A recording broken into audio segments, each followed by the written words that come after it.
Win $1 million. Oh, great. You have a doorbell camera. Now you have a front row seat to your house getting robbed. They're breaking into my house! Ooh, there goes the TV. I'm sure it'll turn up at the pawn shop. No, not the TV! Just because you can see them, that doesn't mean you can stop them. With Slogans, you get 24-hour monitoring, a free home security system, and professional installation. Plus, free doorbell camera, one that'll actually work for you. Get out of my house! Get out of the house! Call 1-800-ALARM-ME. Coverage of Zach Thomas's induction into the Pro Football Hall of Fame is brought to you by EJDconstruction.com. For additions, home remodeling, and custom work, call Eric at 305-433-4843. EJDconstruction.com is the custom home builder and general contractor you can trust. Hialeah Park Casino is turning 10, and we're bringing you an anniversary bash like never before.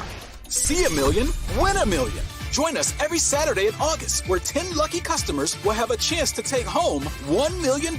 Snap a selfie with $1 million in cash, post it on social media, and get ready to win even more fantastic prizes. Come to Hialeah Park Casino's 10th anniversary celebration and make history with us. When you see $1 million, win $1 million.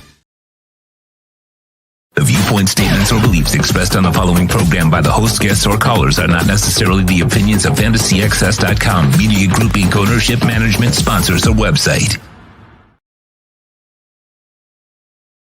Our platform's coverage of Zach Thomas's induction into the Pro Football Hall of Fame is brought to you by EJDconstruction.com, Welton Rayom Law Firm serving South Florida to the Keys, Perdomo Cigars. Visit their retail store in Miami Lakes. CuttersEdgePro.com, your total landscape solution. Sloman's Home Security. Visit them at Slomans.com. Baptist Health of South Florida. Visit them at BaptistHealth.net. On behalf of everyone on the Big O Radio Show platform, we'd like to congratulate Miami Dolphins Hall of Famer linebacker Zach Thomas.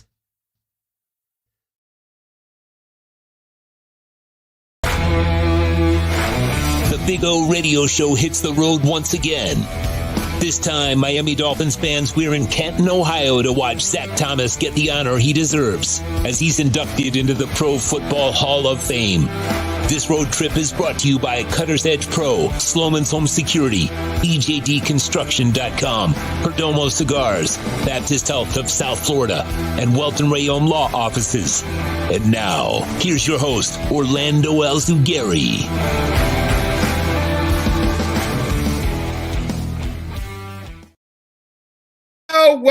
Well, how is everybody? Let me see if I can lift it this way so I can get up a little bit more. Hope you all are doing well. We are here. Well, we're in Akron, staying in Akron, but obviously we were in Canton today and enjoying the festivities. We are back. Had a really good lunch there in Canton. What's that called? Gervasi's Vineyards. That is a really nice place. But anyway, we had a great time. Hey, the Dolphin Nation, I got to tell you, the Dolphin Nation showed up in a big time way. I mean, there was a sea of aqua and orange all over the place. So kudos to the Dolphin Nation out there coming out and supporting. Right here, 54. It's a beauty that I added to the collection out here in at the Hall of Fame. It is actually a very cool hat.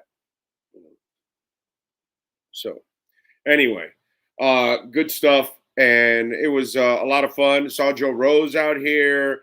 Talked to Derek Rogers. Talked to Troy Drayton. Let me see who else. God, I saw Dave Hyde out here.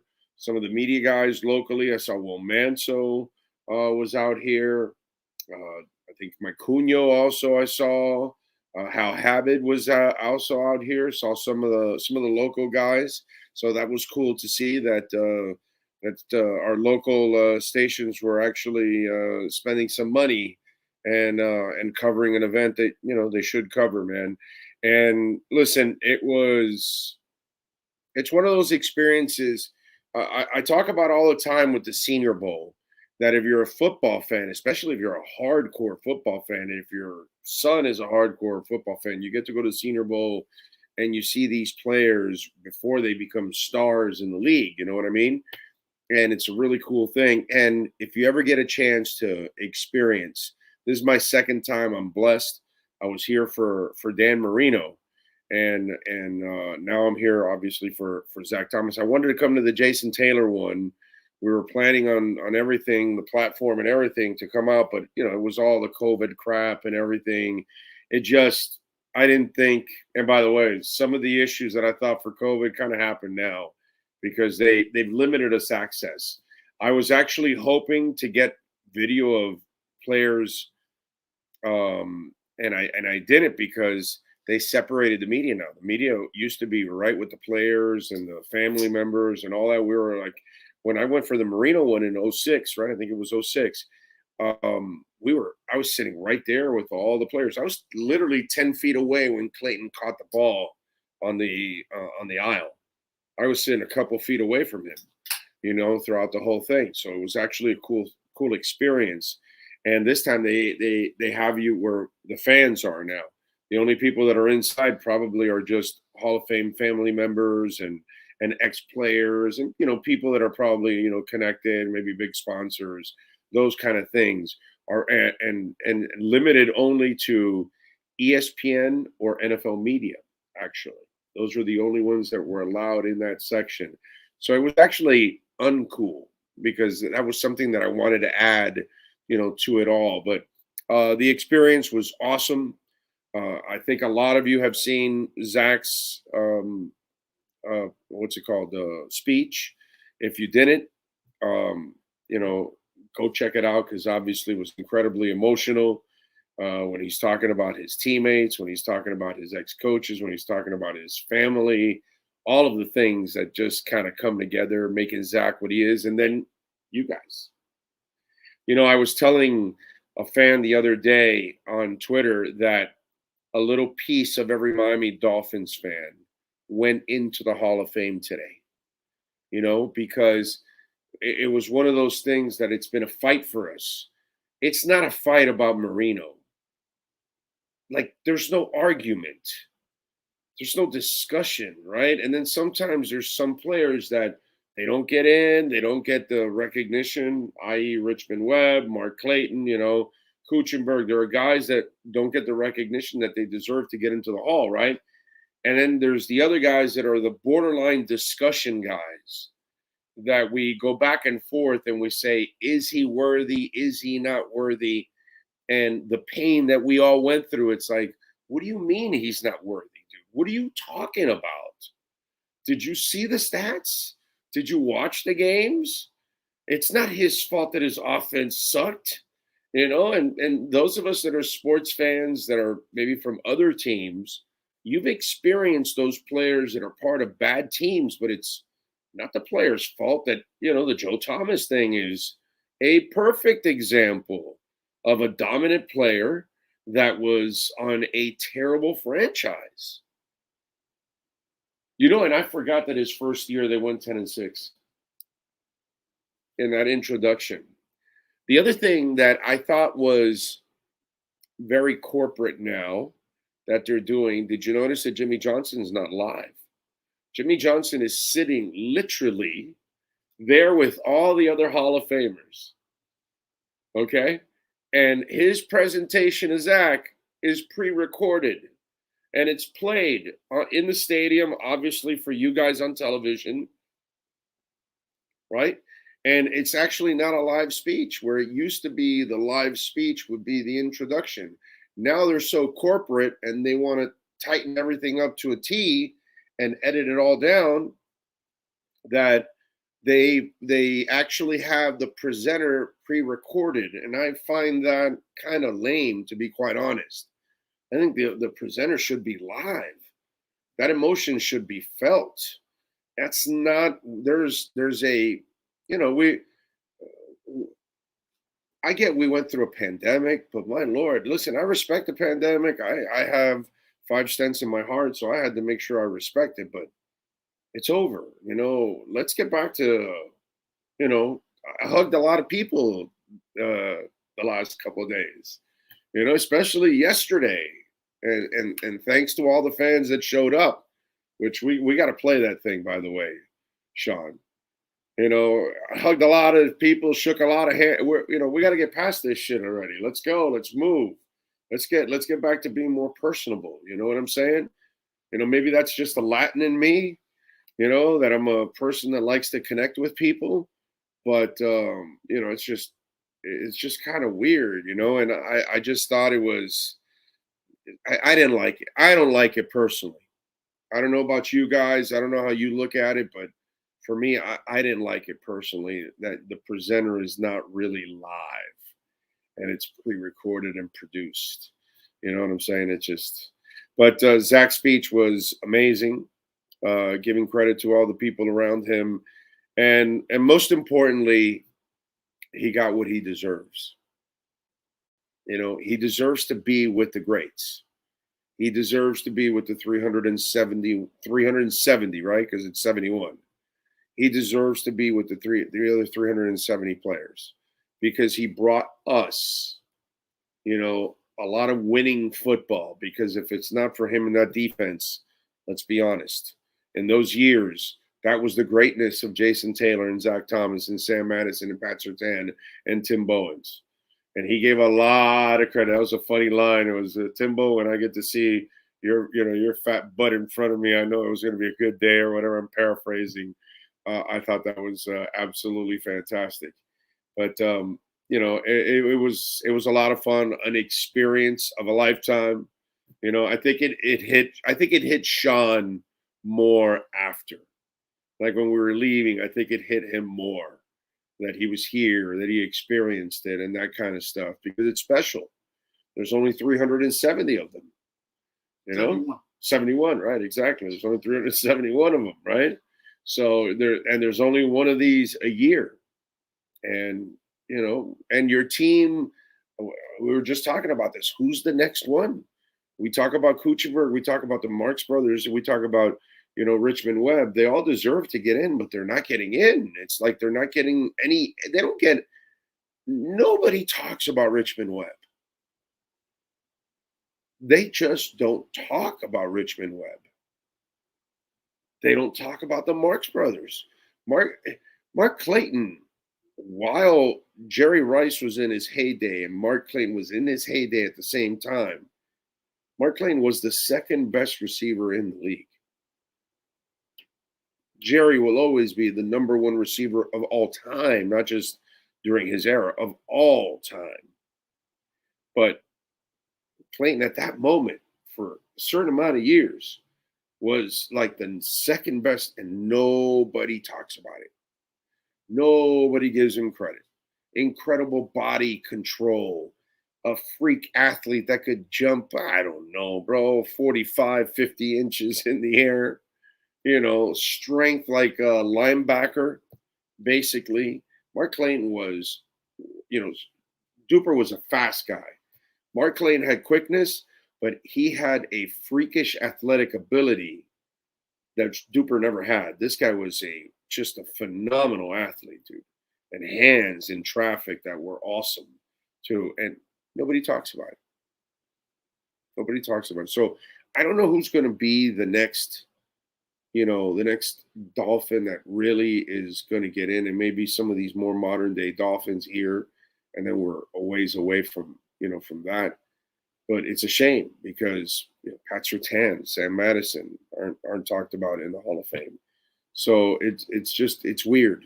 It's weird. There's Tim Bowens, as great as Tim Bowens was, and everybody knows how great Tim Bowens was. Nobody will ever give him that kind of credit. You know what I'm saying? So it's weird. It really is, because deep down inside, all of us Dolphin fans know that Zach's defense is what carried those Dolphins all those years. The offense was unimpressive. Once in a while, you got a Ricky Williams, and then you got a Lamar Smith, and you got a couple of those years where you had a dynamic back, but you never had really the dynamic quarterback. You never had the dynamic passing game to ever really complement that defense, make its life easy. You know what I'm saying? And lately, you've had more of the offense. So now you're hoping with Fangio, you can get back to having that balance, on defense. But it's been one hell of an experience. First of all, if you did not witness us singing you have that piece ready? Can you play it for us? If you did not witness it, we gathered around yesterday, Don Shula's bust, and we sang the Dolphin fight song. And so we planned it all to do yesterday on Friday at 2:00. And by the way, a lot of people walked up to me, or have walked up to me over the last 48 hours and told me, "Oh man, I wish I was there." Actually, the last 20, 30 something hours. Actually, I haven't even been 48. Hey, I wish I was there to do it with you guys, because unfortunately, I was, getting there later on or whatever, that kind of stuff. And I wish all of us could have shown up, but I got to tell you something. A lot of you showed up, and monster props to all of you out there.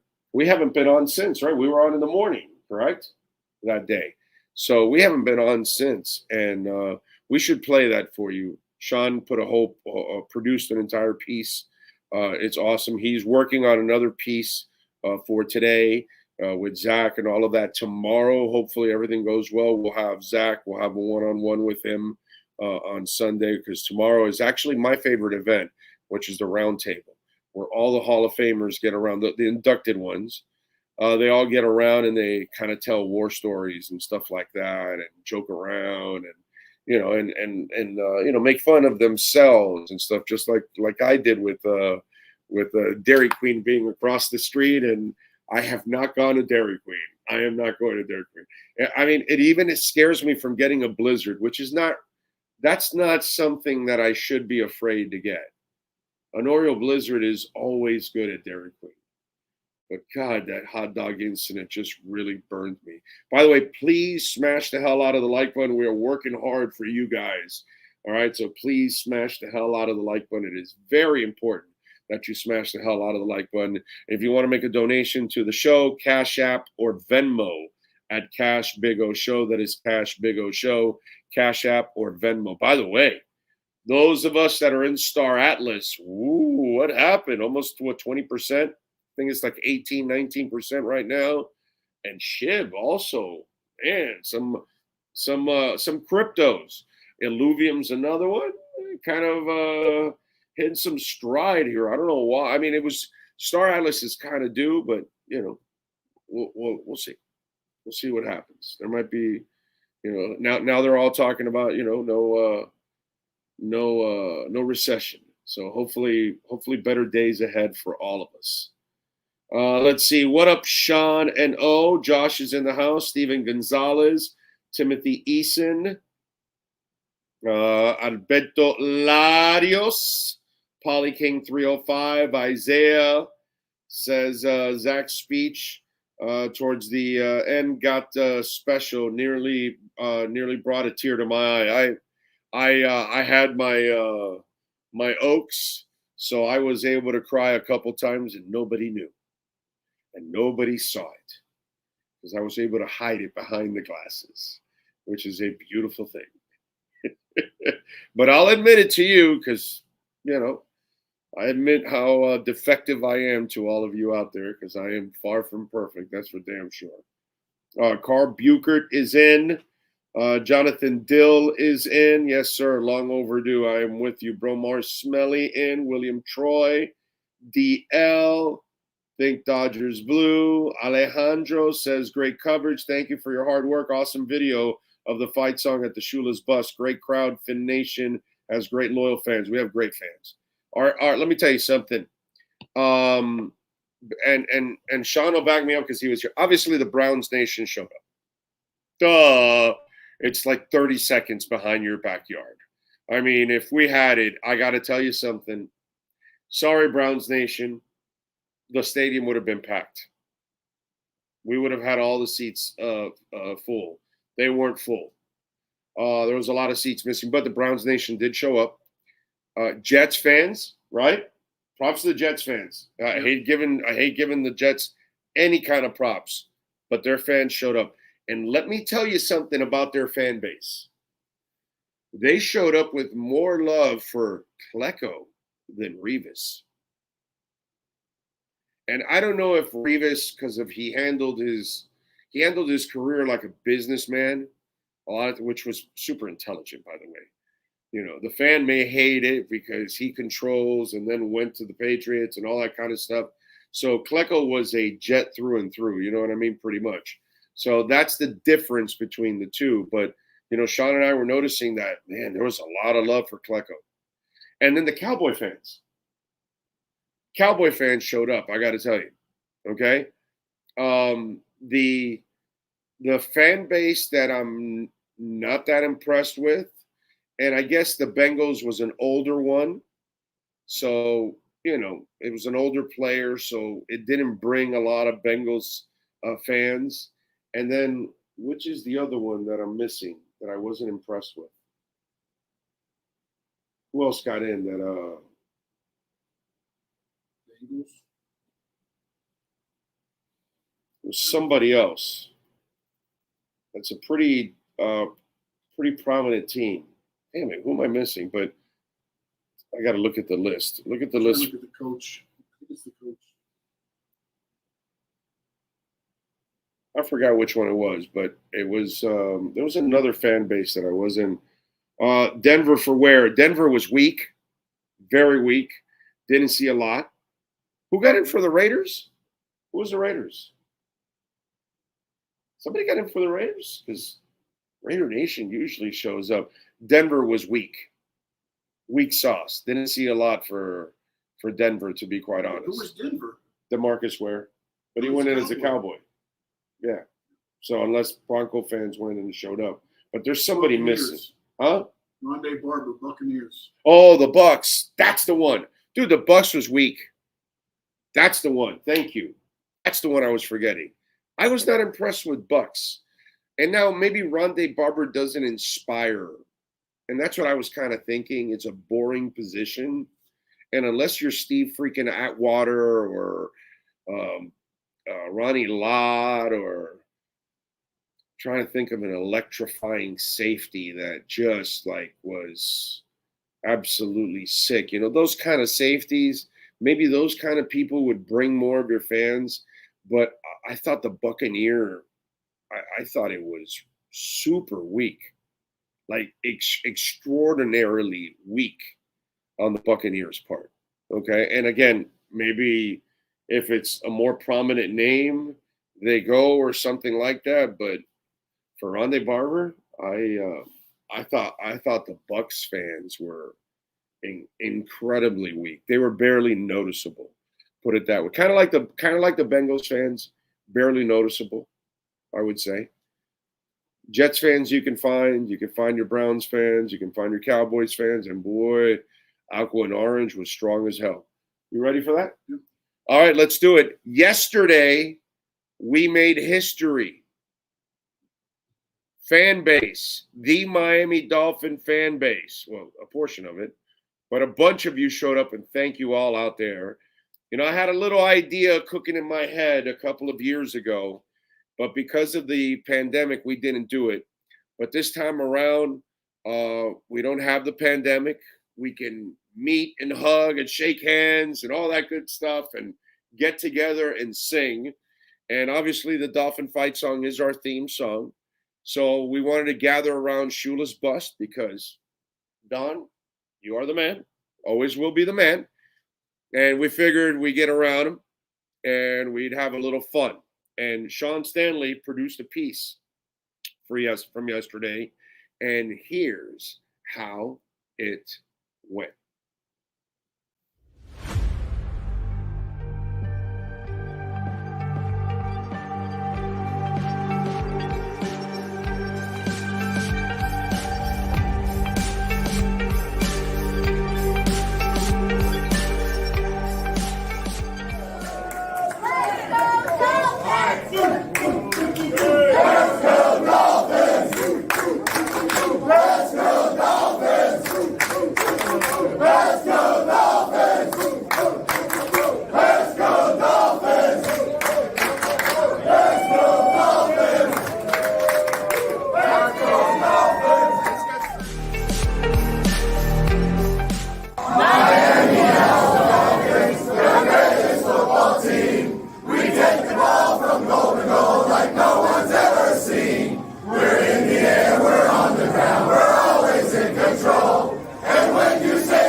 we end in the Super Bowl.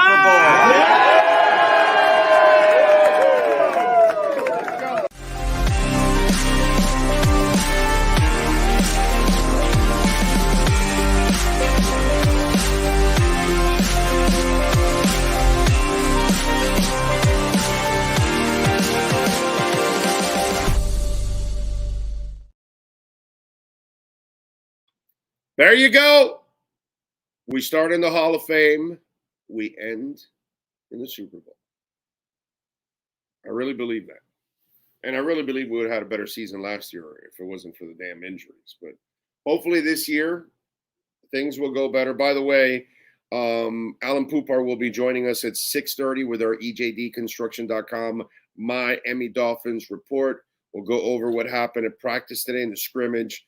And, not much to the defense is ahead of the offense. I love it, by the way. I'm glad. I'm not worried about my offense. I know the offense will get it going, so I'm not worried about it. Those guys get to see those guys all the time. Armstead's not really playing, so not worried. Now, I am worried about certain things on the offensive line. That is, I think somebody told you the word tremors the last couple of days, that you would be hearing tremors about the offensive line, and people figuring out that the guards aren't necessarily playing well. But anyway, so we kind of gave you if you listened to the show the last couple of days, we kind of sent you some subliminal messages that there would be tremors about what's going on the offense. So we'll see. We'll see. By the way, Danny, thank you for the love on the super chat. Thank you. Appreciate it, man. We, I really believe it. We're going to have one hell of a season this year. One hell of a season. When Zach mentioned Junior, I got emotional, man. It really hit me in the feels. R.I.P. Junior Seau, mental health issues suck. Great job. I go, yep, Karun. I'm with you. It sucks. And Seau was an interesting guy, man. Jonathan Dill, Mark Clayton has way better numbers than John Stallworth, and he's in the Hall. Look how long it took Art Monk to get in, and he was the second best wide receiver behind Jerry Rice in that era. Hall is a joke. I think Mark Clayton is better than actually than Art Monk. So that's just me. Big O, I like your Zach Thomas hat. I live in Boston. Can't wait to go on the Patriots Dolphins game 17. Got my tickets. Fins up. I love it. Don't forget, folks, smash the hell out of the like button. All right. Ricky is in. Steven likes the message there. Gordon thank you, Gordon, for the kind words. Dairy Queen's hot dog. Now we got somebody listening called Dairy Queen's hot dog. That story will be living in infamy. Tua ripped the whole offensive team after true leadership. Yep. And this is what happens. You have your good days, you have your bad days. To me, it's more about what's going on the line. I'm not worried about anything else. I'm not worried about the QB. I'm not worried about the receivers. I'm not worried about tight ends. I know you're not going to have a great tight end. And that's why you're going to have to get crafty with your running backs and all that kind of stuff. I kind of expect that. They try to get a dynamic one, and maybe we'll talk to Alan Poupart now if getting Higgy with it can develop some consistencies, because he's got his ups and downs too. All right, we're in Canton. Actually, we're in the home of LeBron. We're in Akron, which is like 20 minutes from Canton. In between Canton and Cleveland is Akron, actually. So we are here. Alan Poupar is in South Florida. Let's talk Dolphins practice. Let's get his thoughts on what happened today with our EJDconstruction.com Miami Dolphins report. Dolphins fans, time to get insight on your favorite team with your favorite reporter with an exposed hat. Sports Illustrated's Alan Poupart in our EJDconstruction.com Miami Dolphins report, exclusively on a Big O radio show. What's happening, my brother? How are you doing? What up? You're in LeBron James' house in Akron? Is that what you said? Yes, I am. I snuck in. What's that? I'm a squatter. There He you doesn't go. know. Yeah. But if I can hang on for 8 more days, Ohio law means I own the house and he can't move me out. So Okay, there you go. shh, don't tell anybody. Sean and I are hiding here in LeBron's house in Akron. Sweet. They're away. LeBron is wherever Messi's playing. So, it's we got the house to ourselves. So Or he's been taken on a trip around the world by Anthony Davis after he signed that extension. yeah, oh yeah. Wow, that's Mama, don't let your babies grow up to be anything else but NBA players. I'm not kidding. Holy shit, that is some money, dude. They're throwing around. All right, some guaranteed money too on top of all of that, even if you're fragile like him. All right.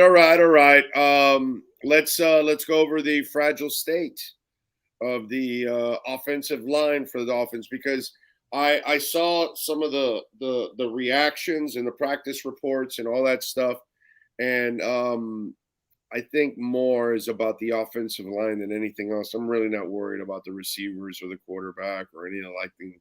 Or like I was talking before you came on, I know what the tight ends are going to be. They're going to be serviceable, is what they're going to be. That's if you expect anything more than that, then that means Higgy or the other guy became Sauber, Durham, Smythe, Tanner Connor. I mean, Tanner Connor or Higgy became something special or something. You know what I mean? But talk to us. What did you see today, especially on offense? Yeah, I'm going to start off by saying, I wouldn't hold my breath when it comes to the tight end position. So a whole lot of messiness on offense. It was just completely discombobulated. And today, like, the offensive line has been a concern. I don't want to say every practice, but close to it. And today was everything in the offense was disjointed. Got a couple of guys who were slipping while making cuts. You got a Tua pick where Tyreek Hill completely stopped his route down the left sideline, which means clear, obvious miscommunication. Tua thought Hill was going to continue. Hill thought he was supposed to come back, whatever. I mean, led to an easy pick by Noah. But the biggest issue, again, was the offensive line. Too many battles lost up front. And it's not like that practice a week ago where there's a ton of blitzes and either the Dolphins didn't pick them up because of failure or because that wasn't what the practice session was designed to do, or that period. Today there was very little blitzing. It was, again, too many battles lost up front. And it's there's not a whole lot of guys up front among the offensive linemen who can say, don't look at me. I was perfect. Liam Eichenberg continues to struggle. Connor Williams didn't have a great day. I think Austin Jackson got dinged one time. I think Robert Hunt got dinged one time. I mean, it's not good. The one caveat that needs to be mentioned is Teron Armstead didn't practice, as no one should have expected him to. Which brings balance to the world, obviously. All right. He makes such an insane difference on that offensive line. And to me, my level of concern would reach DEFCON 3 or 4. I forget if it's the higher the number, the worse it is, or the lower number. I forget. But if the offensive line continues to struggle like this with Teron Armstead in the lineup, I would be raising red flags all over the place. Right now, it's not nearly as good as I would like it to be. But Armstead's is playing very, very, very little. How much can you tell me professionalism is playing into all of this? Because Connor Williams has been bitching about money. Well, he's not playing consistent. Getting beat sometimes, bad snaps, had a couple already. Robert Hunt, another guy that's up for money. He's gotten a lot of praise, hasn't been playing well. I've been talking about it on the show the last couple of days, that there will be tremors about the offensive line. Nothing like to over panic about, but there are some things to be concerned about. And so I go look at Christian Wilkins, and he deserves to get paid, but he plays his ass off, and there's no drop off. There's no inconsistencies. And so, you're Connor Williams, you need your money. You're Robert Hunt, you need your money. But then is the money on your mind right now? And so I wonder if some of the struggles. I know what Austin Jackson's problems are. He just can't be consistent. You know what I mean? You know, but he hasn't been he hasn't been terrible. I don't think Austin Jackson's been the biggest issue. I don't think he's been no, but he still has his plays that you're like, sure. And that's their concern in the building, that he flashes good, and then he flashes like, yo, do you even know how to play this position? And that's where they sit back and they go, what's going on? And so I know that they're concerned overall with Austin's, consistency. And Eichenberg, obviously, his problem has always been about consistency. But with Connor and with Hunt, you just wonder, the inconsistencies, are they coming from any financial concerns or squabbles? No, I'm not buying it, to be honest. I'm not buying it for a second. And again, I get the Christian Wilkins comparison, but let's start with the fact that Christian Wilkins is a better defensive tackle than Robert Hunt's a guard, even though I like Robert Hunt, or Connor Williams is a center. That's number one. Number two, you're putting plays on tape every practice. Now, could their mind be wandering when they're away from the facility? Sure. I think when they're on the practice field, all they're worried about is the guy across from them not making them look bad. Okay. So no, I'm not buying that for a millisecond. And the other part of it too is if the contracts with that much on their mind, they could always hold in. It's not like, probably not like either one of them is getting benched if for some reason they have a quote unquote ankle injury or whatever. They don't want to practice for a few days. Not like the Dolphins are swimming in depth along the offensive line. They're just going through a rough patch. More so Connor Williams and Robert Hunt, who I think overall had a pretty solid camp. I have not been impressed by what I've seen from Connor Williams, but I'm not buying that. Now, like you said when you report to camp, I made my statement, during the offseason. Now I'm showing up for camp, and it is what it is. Okay, still making a statement. It's a different kind of statement, but he's still making a statement. So, well, he's not helping himself in contract negotiations, that's for sure. Whereas Wilkins is like, holy crap! I mean, it's been a while since I've seen a player have that kind of training camp. He's just an impeccable person. That's all. He's just a professional through and through. Like the guy that just got inducted into the Pro Football Hall of Fame. He's just one of those dudes that is just going to bring it every day, no matter what the hell it is. You know what I mean? And again, but he's more physically gifted than the other guys. I don't blame professionalism on the struggles that certain guys are having on the other. No, but I think part of being great is being able to that you can turn it on all the time. Whereas the guys that aren't great, they can't turn it on all the time because they got to hope everything kind of falls into place that day so they can be great. These are the kind of people that just kind of dictate what goes on. You know what I'm saying? And that's just, there's only a couple. Joe Thomas is going to dictate what goes on, when and I think just some of those guys are like that. I think Christian Wilkins is like that. The problem is we have this thing that we're in love with sacks. And we think that that's the only way to measure somebody when it's just not fair when they contribute in so many other different ways. And I think, with Zach Thomas, kind of the same thing too. If he was a linebacker that got way more sacks, he probably would have gotten more love right away. But being the guy that had the most tackles wasn't enough for you. You know what I'm saying? It's just weird the way things are. Sometimes we view things differently and we judge them differently, and it's not fair. And I think with Christian Wilkins, I think a lot of us are hesitant to just say this guy's a great player, period.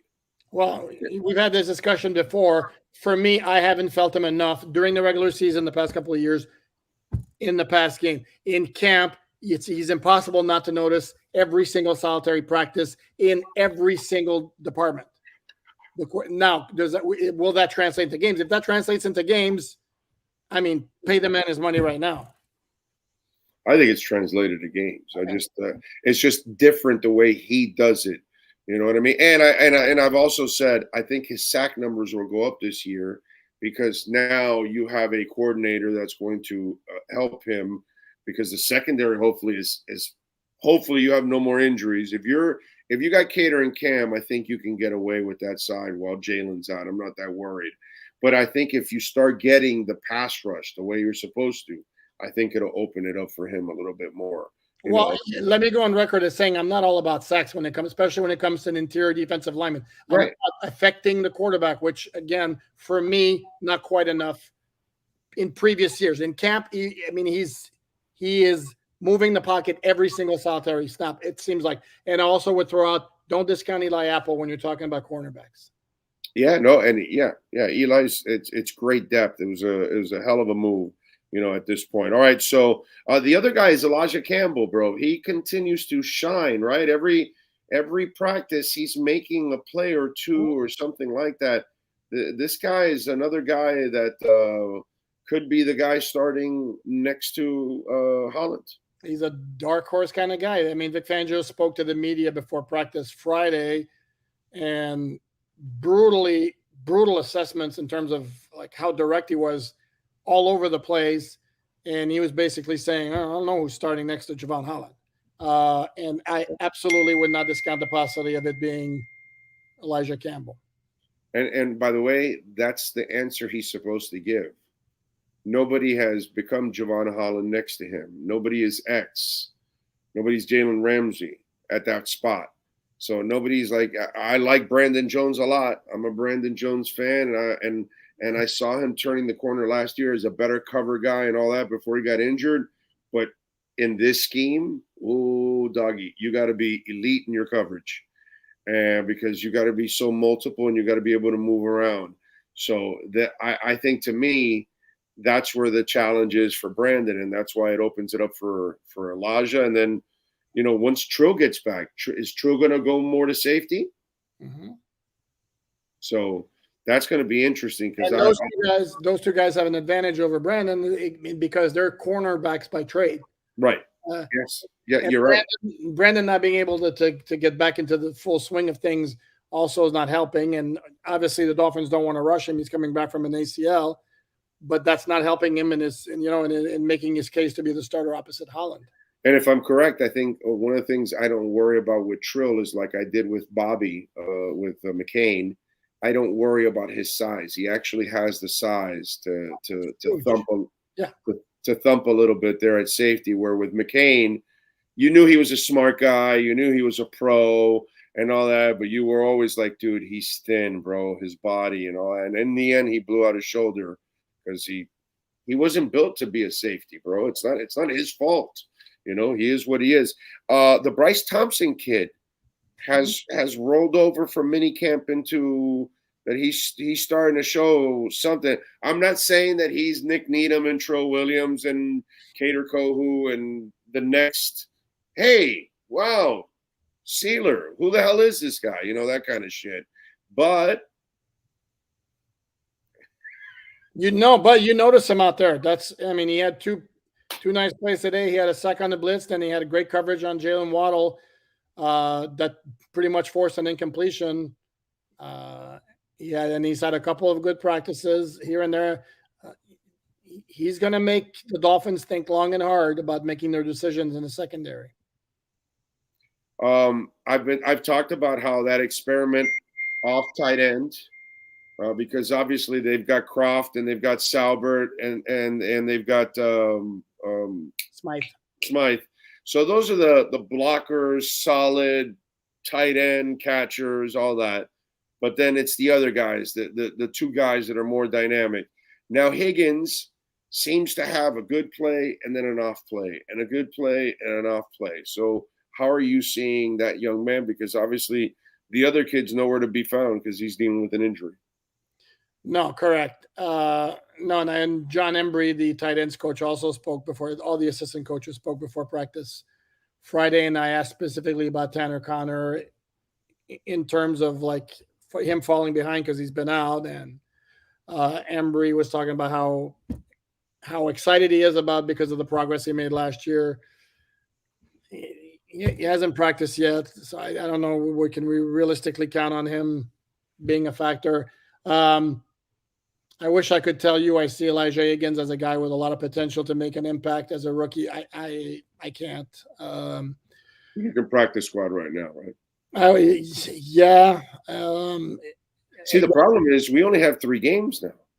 Correct. So basically, it's 2 for all the fringe guys, because you're going to have your third game where they're going to play into the third quarter. So there's not a lot of time for you to really assess the other guys. So you really are down to 2 preseason games where you're going to like see the backups and then the guys that are trying to, hang on to the fringe. And then these weeks here, dude, if you don't shine now to kind of set yourself up, you're not going to get the reps you need in games in order to, show your wares. And that's where I know I can see what the coach is trying to do, but right now that experiment isn't coming through right now. No, and they have 2 weeks of joint practices coming up against the Falcons and the Texans the next 2 weeks, and it's huge for young guys, as significant as the preseason games will be. So those guys have to flash in those practice sessions. How was that Robbie Chosen interview? He fills up that sheet with a lot of quotes, doesn't he? I'll be honest with you. I was not in the room. I was actually in the media room typing up my practice report at the time he spoke. I felt so bad for you guys because it's like 1 or 2 word answers. Yeah, I was going to say, I think from reading the transcript, though, it was basically, dude, listen, he doesn't want to make any waves. He's not getting a ton of reps necessarily, but he's made things happen the last 2 practices. I've made the point the Dolphins by now should know what he is, what he can do. And do you have a bobbling catch today? Yeah, well, no, it wasn't. Yeah, it was kind of though he ran a slant, and I couldn't tell whether the DB popped it up with getting a hand in there or whether Chosen didn't make the catch cleanly, but it wound up going up. There was a second tip up and maybe even a third, and then he caught it, and then he kind of had a clear path to the end zone. So maybe it's a long touchdown. Maybe he would have been tackled earlier, but he's been a factor the past couple of days. All right. I'm just wondering with him because, man, that kid, he's got some skill sets. There's no doubt about that. But if he doesn't turn the corner quickly, then he's going to fall by the wayside because of what I'd said. You don't get a ton of reps to prove yourself, and that's a position where they're actually loaded. So, what do you see in Berrios? I love Berrios, and he's okay. To me, I got 4 locks on the roster, one of which is because of contract status, and that's Cedric Wilson, Hill, Waddle, Berrios, Cedric Wilson. Ezukama's been sidelined for a few days. I think he makes the roster, but I think to call him a complete lock at this point might not be right. River Craycraft hasn't. I know Mike McDaniel loves him, but he hasn't done necessarily a ton in training camp. And then you have Chosen also in the equation. At this point, I'd find it hard to believe how you can justify in terms of talent keeping Craycraft and Ezukama as your 5 and 6 and cutting Robbie Chosen. To me, I don't see that as making any sense. Well, special teams will also play into this. So if you can, I don't believe Ezukama wasn't on the team. Was active for like 1 game. Is he a special teams guy from his time in Texas Tech? I don't know. Gimmick guy, I can see him doing some end arounds or something like that in short yardage because he's a big body. But I don't think he's a special teamer. He's certainly not a flyer or anything like that. No, I don't think he is either. No. So I don't know. And Craycraft, I know can return punts, but I don't recall seeing him in coverage. I'd have to look at the number of snaps. All right, what do you got going on in SI so folks can check you out, my brother?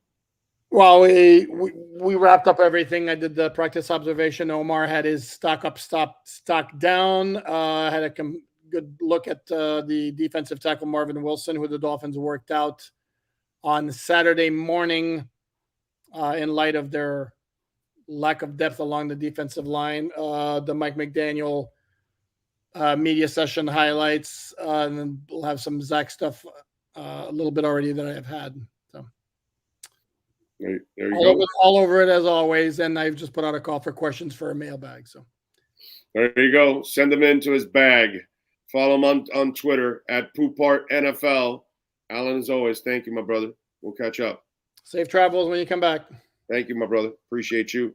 We will be back on Monday. EJD Construction, call Eric 305-433-4843. And they are reliable. They've been at this for a long time. AAA rating from the Better Business Bureau. Not a handyman. We're talking about custom home construction and major home remodeling. Dade and Broward counties only. Call ejdconstruction.com. 305-433-4843. You've been listening to the ejdconstruction.com Miami Dolphins Report with Sports Illustrated's Alan Poupart. For additions, home remodeling, and custom work, call Eric at 305-433-4843. ejdconstruction.com is your custom home builder and general contractor you can trust. 305-433-4843.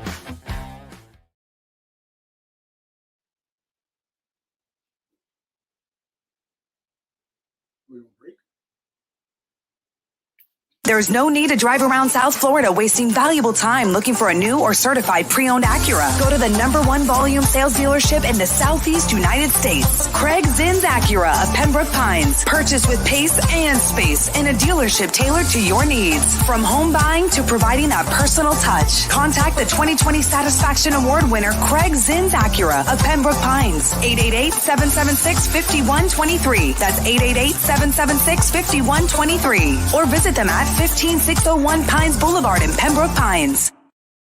Coverage of Zach Thomas's induction into the Pro Football Hall of Fame is brought to you by Perdomo Cigars. Perdomo has some of the most sought-after handmade cigars that set the standard for quality and flavor around the world. We hope you enjoy their cigars and invite you to visit their retail store in Miami at 5150 Northwest 167th Street, Miami Gardens, Florida. With more than 62 years of litigation experience handling insurance disputes, Welton Rayom is committed to resolving even the toughest insurance claims quickly. At Welton Rayom, they don't get paid unless you win. They handle complex personal injury claims caused by the fault of another in both state and federal courts. They handle auto, trucking, motorcycle, slip and fall, and bicycle accidents. Call 954-966-4646. That's 954-966-4646. Welton Rayom can help.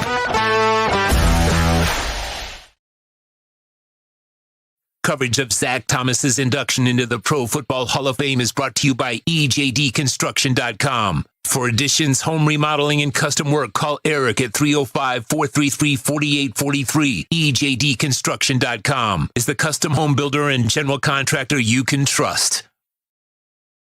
Oh, I think I know what this is. Houston, we have a package. Hello? No matter where you are, the Sloman Shield home security system guards your home. With next-gen perimeter protection, 24/7 monitoring, and interior motion sensing. And right now, get a free Sloman Shield security system and doorbell camera, all professionally installed, for free. Shield your world, the Sloman Shield. Our platform's coverage of Zach Thomas's induction into the Pro Football Hall of Fame is brought to you by ejdconstruction.com. Welton Rayom Law Firm serving South Florida to the Keys. Perdomo Cigars. Visit their retail store in Miami Lakes. CuttersEdgePro.com. Your total landscape solution. Sloman's Home Security. Visit them at slomans.com. Baptist Health of South Florida. Visit them at baptisthealth.net. On behalf of everyone on the Big O Radio Show platform, we'd like to congratulate Miami Dolphins Hall of Famer linebacker Zach Thomas.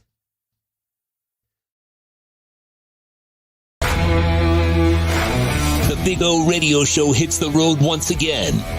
This time, Miami Dolphins fans, we're in Canton, Ohio to watch Zach Thomas get the honor he deserves as he's inducted into the Pro Football Hall of Fame. This road trip is brought to you by Cutter's Edge Pro, Sloman's Home Security, EJDConstruction.com, Perdomo Cigars, Baptist Health of South Florida, and Welton Rayom Law Offices. And now, here's your host, Orlando Alzugari.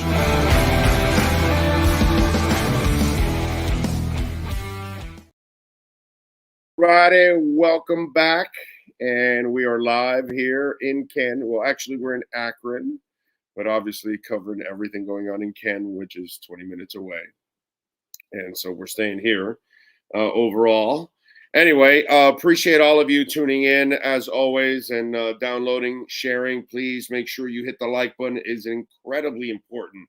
You hit that like button. Of course, if you want to make a donation to the program and support the platform, you can do it at Cash App or Venmo at Cash Big O Show. And if your business wants to be a part of our platform and continue our coverage of all South Florida sports and their coverage, and of course, the number one platform of Dolphins coverage is right here on our platform, 786-754-4664. That's 786-754-4664. And we thank Baptist Health of South Florida, new sponsor, new supporter of our platform, and we appreciate that immensely. By the way, just so you know, I wouldn't go panicking or anything about what happened today. Offense is a little off. They got to fix some stuff on the offensive line, and I think certain things have to be settled. We got to figure out who's who, and I think you're going to see more shuffling going on the offensive line as they try to figure all this stuff out and light a fire in some people's asses. Okay, and we'll find out. We'll see, but it's not a time to get crazy about this because we're still early in camp. There's still, a couple practices coming up with multiple teams. You got 3 games going on. Armstead did not practice today, which kind of takes away from that offensive line. It just really doesn't settle things when you don't have Armstead in there. With Armstead, things kind of settle in a little bit differently.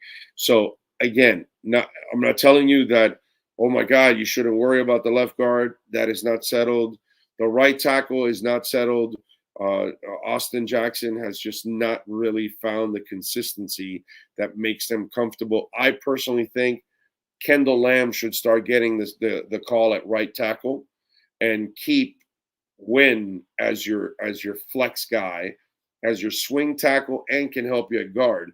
And who knows, maybe Isaiah Wynn starts playing a little left guard and a little right guard, and they start mixing him in there a little bit. Maybe, Robert Hunt's inconsistencies right now, maybe they send Robert Hunt a message and they start practicing other guys just to kind of keep him uncomfortable.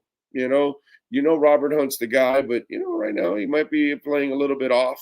And then Connor Williams is another guy that, brother, you want your money? Then you gotta practice better. You gotta make sure that things are straight here. You can't have snaps that are over the quarterback's head. He did a pretty good job overall last year, but obviously there were a couple of moments to make you a little nervous. Bryce Thompson, the kid we all talked about in minicamp, he's one of those guys that it's starting to translate over to not regular season, but now real practice.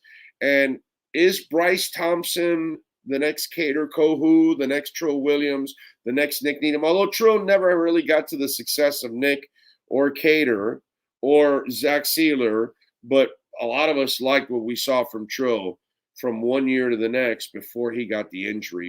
You were seeing something develop there with Trill Williams, and I really hope when he gets back he can really find his footing and get back to snuff. But the Bryce Thompson kid is interesting, and Elijah Campbell's another guy that's played behind the scenes and contributed a little bit, special teams, all that, safety, but not really a ton. And all of a sudden now he's been developing too, and he's starting to the Pili kid had some pressure today on the play there. So that's another guy, a big lineman, that he might be, making a little bit of noise. So there's some under the radar guys, some of those guys that are later picks or undrafted picks that you wonder about. There's a couple there that are, over the years under Chris Greer, you seem to find them, and you wonder if some of these guys are going to turn out to be some of those cats. We will find out.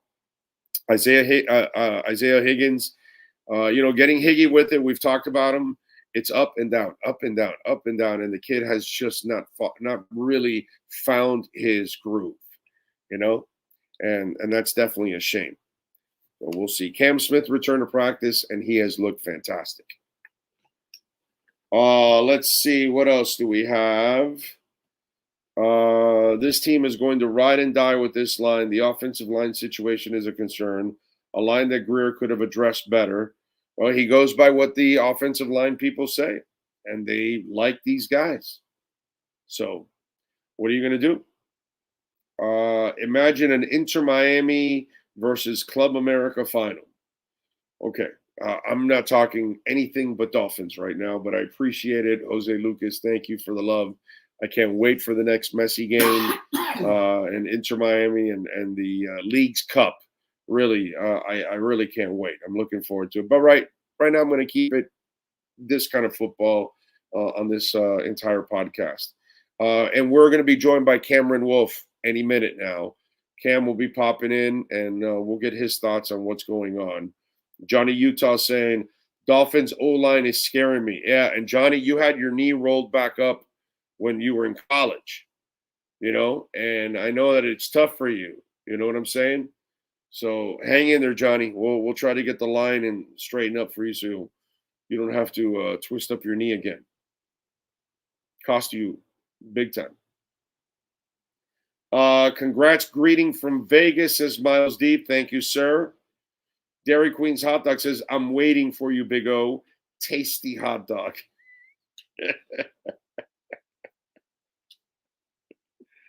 Oh, my Lord, that is too much. Nizzle is in. Who is practicing punt return? Barrios is one of the punt returners, yes. Is it food for thought for Tua's availability in the long run? Those questions will be answered over time. You can't answer anything now. See, here's the problem with some of you. You got to stop worrying about it. The guy's the quarterback, period. Now, if he gets injured again, then that's it. It's going to signal, the beginning of the end pretty much for him. So we don't know if he's going to be able to last long term. Is he going to play hero ball? Is he going to take care of himself? But, worried about it and talking about it constantly, who's going to give you that answer? So what are you looking for? You're looking for Mr. Negative? You're looking for somebody to just tell you, no, he's injury prone. He'll never last and it's over. Bro, go find those people. There's plenty of them. They write, they do podcasts. They are on television, on ESPN all the time. You can go listen to those people. But I don't know where this concussion question and all that, there's nothing to answer right now.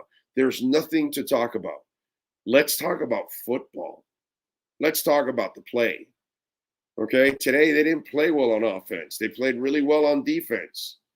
And by the way, I look at it as a positive because I think they'll figure out the line and they'll figure out who are the best five. I think Robert Hunt will settle down, and so will Connor Williams and Teron Armstead. And then they'll figure out who's the left guard and right tackle, and they'll move on. I'm not worried that much about it. I am a little concerned, but I'm not that worried yet, okay? The rest of the offense is money. Okay. I saw them last year. I know they can play. What couldn't play was the defense. So I'm super happy that the defense is actually playing well already. And Fangio's not even happy with everybody yet. So I can't wait for these two scrimmages. So you start playing against other teams, and we'll start to get a real feel for where the offense is, where the defense is. That I know it's cliche-ish, but it does get boring playing against the same people. The monotony sets in.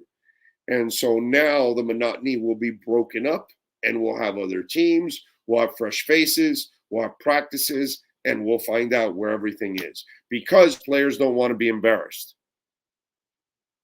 So But right now, I'm not sitting here. I am super happy that Vic Fangio's already making a difference on defense.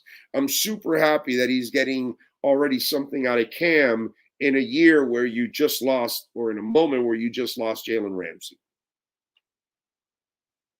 I don't know about you guys, but I'm good with that. Okay?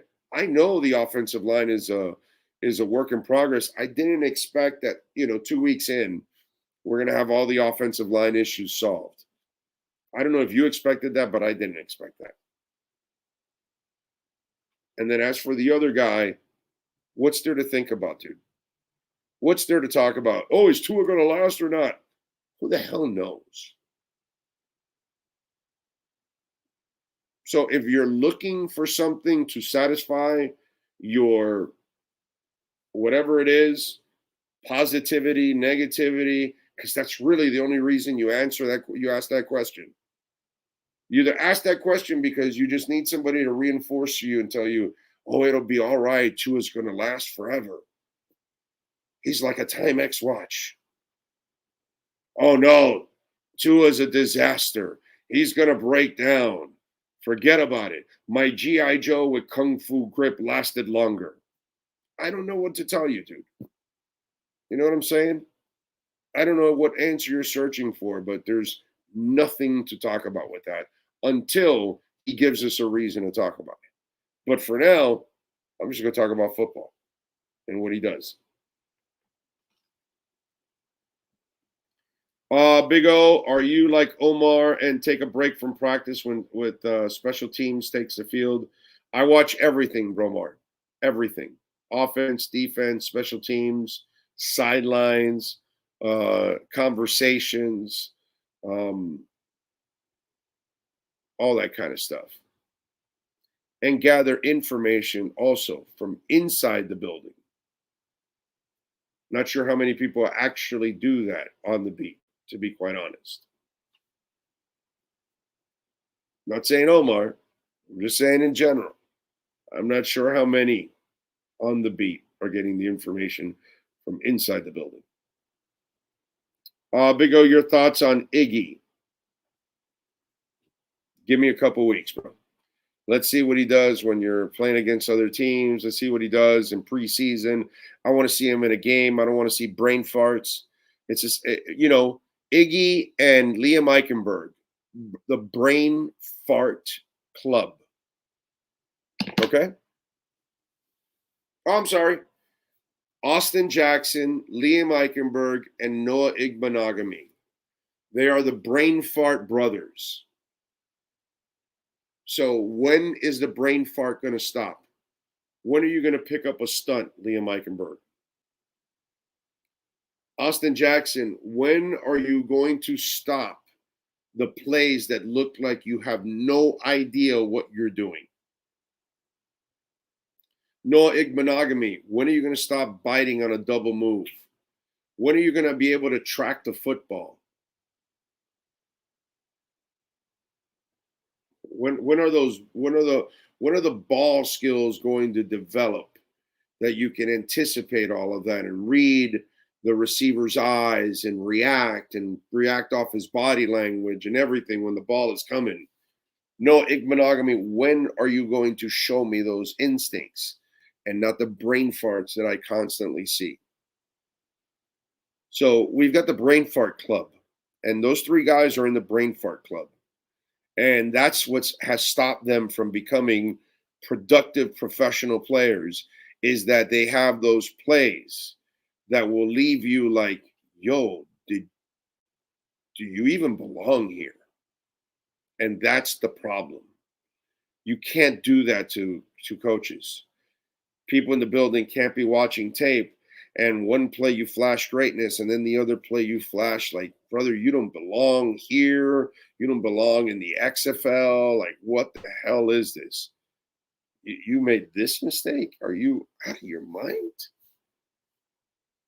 That's the kind of stuff. That's crazy.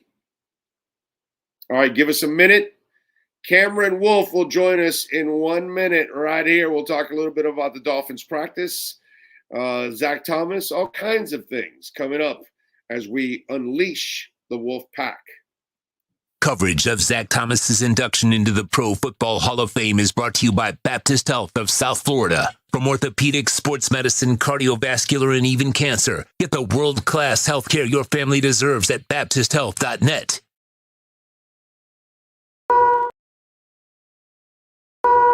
We unleash the Wolf Pack as we get the latest in the NFL and the Miami Dolphins with our KSDT CPA Pro Football Report with NFL Network insider Cameron Wolfe.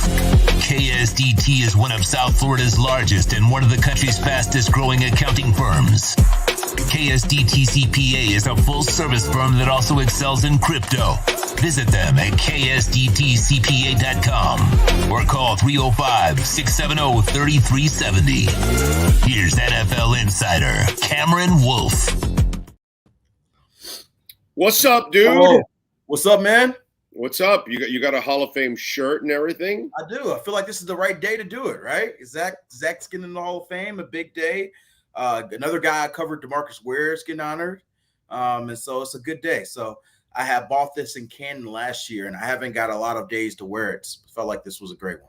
Yeah, it was a lot of fun, man. The Dolphin Nation represented strong, dude. It was well represented here. So it was cool, and obviously a very emotional message by Zach. And the only thing I got to tell you, Cam, and I know you work for the league, so I don't want to get you in any kind of trouble or anything real controversial or anything. Right. I don't like that the presenter is pre-recorded. Gotcha. Yeah, I hear you. That makes sense. You want the authentic, the real in person. And then the exchange. Yeah. The exchange, absolutely. that moment. Absolutely. I wanted that too. I wonder if some of it's a time purpose thing. Corporate. Because you got to think about it and say, hey, if you have to force a person to give in a 2-minute, 3-minute, 5-minute, whatever the limit is, video, it's a lot easier to constrain that if they're in video versus if they're in person. You're going to tell Jimmy Johnson or you're going to tell Jerry Jones to shut up when they're actually on stage? Probably not. No.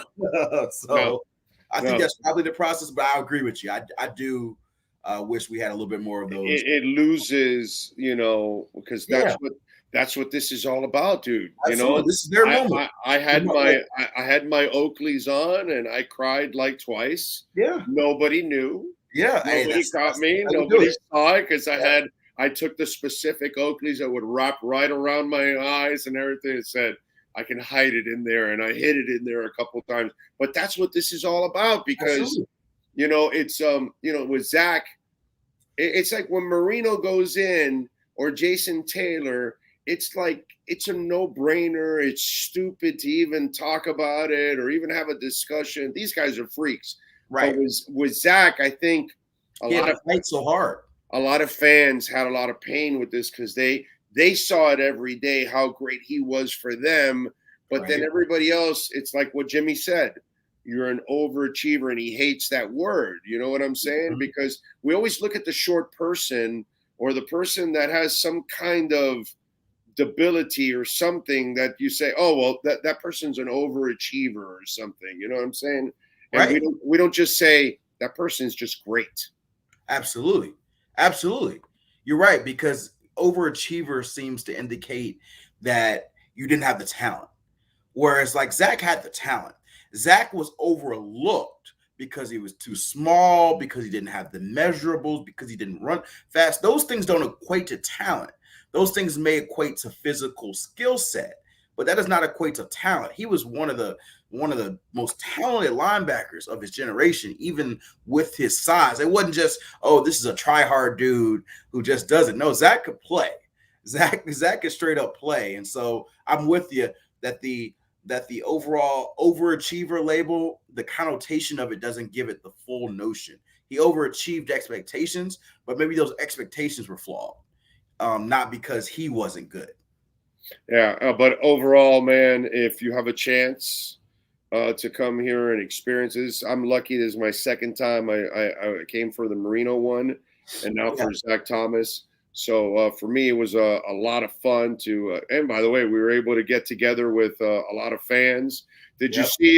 Did you see our video with our fight song around Don Shula? I didn't. Okay, you gotta I'll check it out.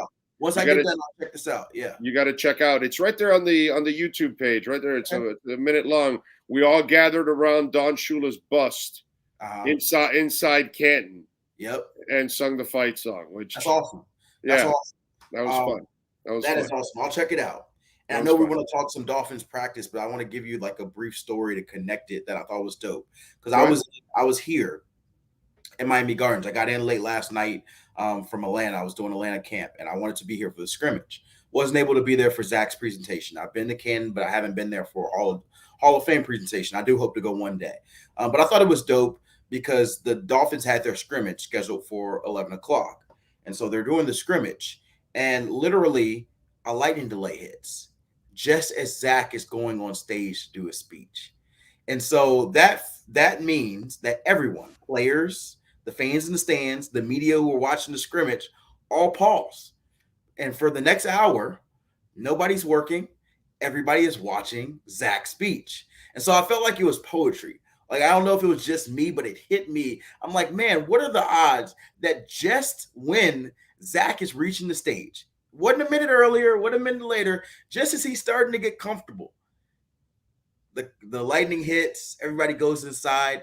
And I wasn't there down there with the players, but I find it hard to believe that some of them didn't look and see a camera, see a TV on the screen and peek out and see Zach and trying to get a look at what he's saying and whatnot. So, and Dolphins fans for sure. There's TV screens all through the stadium, so I'm sure they were peered off in the screens watching as well. And so everybody, even the fans who wanted to see the current team and the media who were seeing the current team and the players who were on the current team got the opportunity to see Zach in that one moment. So I thought that was cool, cool symmetry. What was the reaction? It was awesome. It was awesome, man. There was a couple of media members who were in the press box, and it was funny because Zach's this tough guy. He's a linebacker, right? And I think he said going into the week, "I'm not gonna cry. I'm not gonna cry." Yeah. But I thought it was very right that it was the mention of Junior Seau and talking about Junior Seau that finally got him, because that's a guy who's no longer with us. And you talk about just sort of being able to get your flowers while you're alive. I don't know if Junior Seau got his full flowers while he was alive. And now Zach is probably putting in perspective of he's waited for his flowers. He's got it from Dolphins fans throughout, but like this was his moment to finally get his flowers. And he's getting his flowers and he's getting all his love. And he's thinking about somebody else who maybe didn't get his flowers while he was alive. Joe Klecko, man. Yep. 35 years. Yep. Okay. And as a old guy that watched Joe Klecko play and watched him play very well against the Dolphins, I always in the New York Sack Exchange, he was the guy that you looked at and said, that's the Hall of Famer right there. Like Gastineau had his moments and Marty Lyons and all that. Those guys were solid players. They were good players, but Klecko was like the freak out of those four guys. He was the unblockable force out of it. He was the guy you didn't want to face every week. Gastineau kind of ran his mouth and he would get some sacks and all that, but it was Klecko, the guy you feared. And bro, 35 years, the guy had to wait, and that weight is hard, man. That weight is hard. And guys do it every different way. I've heard guys say, hey, I don't care about it. If I don't get in, I don't get in. I've heard guys be angry at it. I've heard guys campaign and every year put their blood, sweat, and tears to get in and get their pain hurt. And regardless of which route they choose, it all means a lot to them. And every year they don't get there, it just takes a little bit out of them. It takes a little bit out of them. And you finally get that call. Like I watched the video of Zach as he's walking up the steps and he sees, I don't know if he saw Jimmy first or he saw his family. It wasn't really clear from the video, but he sees something. And immediately I know he's feeling all of those emotions. He's feeling everything. He's like, man, that was I'm thinking about year one. I waited and didn't get the call. Year two, year three, year four. I thought it was going to be year five, but it wasn't. Year six. Yeah. And then you just think about all those years that it piles up and you finally get it. And then once he gets up there, I'm sure you're thinking, man, I'm not even worried about it anymore. I get it. Yeah. I get it. I'm thinking about I don't know how many years it was for Zach ultimately, but you could stress and be frustrated about the 8, 9, 10 years it may have took Zach. And Zach's probably thinking about Joe Klecko. Zach's probably thinking about Junior Seau. at least I got my moment. At least this is my moment. What about everybody else? Hey, a lot of us feel Richmond Webb deserves to be there, and he doesn't even get mentioned. Dude. Right. Like there's no thought, no talk. You know, yeah, amongst us Dolphin fans, we appreciate him. We think he's a great left tackle. He was a rock for Danny for a long, long time. But it's just, yeah, it's a screwed up process, man, at times. All right, let's get to practice. Yep. Twofold. Mhm. One, obviously, there's some concerns on the offense, some inconsistencies. I think more on the O-line. I know Tua didn't have a good game today and all that, but I kind of blame more the O-line for a lot of the stuff that's going on with this offense. And then on the flip side, here's where I got to tell the Dolphin Nation, this is actually really good news. Your defense was a mess last year, bro. Yep. You didn't know what the hell you were getting. And I know that there was a crap ton of injuries, so that didn't help Josh Boyer. So I'll defend Josh Boyer in that sense. But you now have like a dude that understands what the hell's going on. And the fact that the defense – and he's not even completely happy with the defense, okay? Right. But at least it looks like they're grasping it. And to me, that's the good news out of it. Yes, you have some bad stuff with the offense and the passing game and all that. But on the flip side, I really like that the defense is coming around pretty quickly because I think that's how you're going to have your balance anyway. Well, first of all, I'll just say this. No sugarcoating, the offense was bad today. This is probably the worst I've seen them in all training camp. And I haven't been here all day, all the training camp. Some Dolphins reporters were saying there was a day where the defensive line was just sacking them left and right. And that was probably a top contender here. But today was a little frustrating because it was just everybody. Like yes, the offensive line was rough and they had a rough day. But it was drop passes. It was quarterback wasn't fully in sync. It was, like the snap, the efficiency in and out of the huddle wasn't great. It was just a day where I don't know if they just, they didn't have the energy today or they felt too much energy because of the fans in the stands.